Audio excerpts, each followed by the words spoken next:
Today is Wednesday, May 19.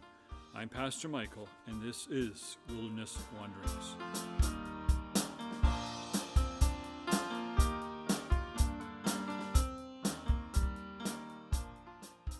Today our text comes from Ephesians 1. That power is the same as the mighty strength God exerted when he raised Christ from the dead and seated him at his right hand in the heavenly realms, far above all rule and authority, power and dominion, and every name that is invoked, not only in the present age, but also in the one to come. And God placed all things under his feet and appointed him to be head over everything for the church, which is his body, the fullness of him who fills everything in every way. Verses 20 to 23. Who is Jesus Christ? A central question of the Christian faith.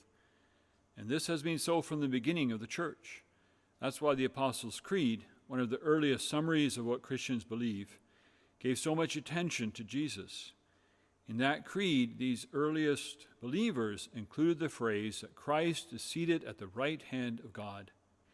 These words state something important about Jesus, but the imagery may be lost to us. To be seated suggests at rest, we're completed, in control, unflustered. Here's an interesting fact. The Old Testament tabernacle and temple had no chair, no place to sit. The work was always ongoing, never finished. But Jesus went to heaven and sat. The outcome of history is no longer in doubt. In a world of tragedy and injustice, seemingly spinning out of control, we do well to focus on this counter message of hope.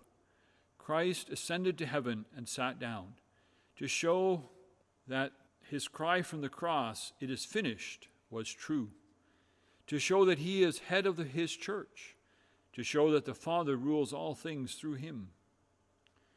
Luke tells us that as he went, Jesus blessed his disciples.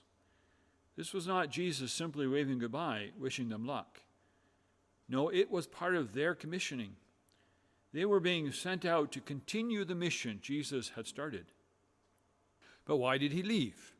Wouldn't it have been better if their leader led them from here? Again, no. He ascended into heaven to sit on the throne of power and rule. Earth is the place he rules. Heaven is the throne room, control center. From there, he continues to send forth his church on his mission with his power. What does that mission look like? Is it merely a matter of sending forth missionaries to the farthest reaches of the earth? Is it merely to create churches so Christians can learn about God, worship him, prepare for his return, and hope others will join us? Again, no. That is part of it, of course, but there is so much more. In Jesus' ascension, we celebrate Christ's coronation. Lord of all, ruler over history and culture, the arts and the sciences. This is why Christians have often initiated educational institutions. This is why we persist in being involved in the arts and science, even in politics. In all spheres of human life, we seek to live out the reign of Christ. The same power that raised Christ from the dead, seated him on heaven's throne, now sends us forth in mission to the ends of the world, yes, but also into all areas of human endeavor. We go, not with earthly weapons of power plays and backroom deals, but in the power of love and gentleness and patience and kindness. We go, recognizing that we are entering into battle. Forces of evil still linger in this world. It is rarely easy to live as a Christian among unbelievers, but we are sustained by our faith that Jesus is on the throne, and he will not rest until he has completed his work. As Paul says, we live by faith, not by sight. 2 Corinthians 5:7. This faith believes what Peter wrote. Jesus has gone into heaven and is at God's right hand with angels, authorities, and powers in submission to him. 1 Peter 3:22. Satan tempts us to forget that Jesus is king. But with his ascension, Christ's eternal reign over all his enemies began. Jesus Christ is the King of the universe, and Satan can do nothing about it. As you journey on, go with the blessing of God. May the peace of the Lord Christ go with you, wherever he may send you.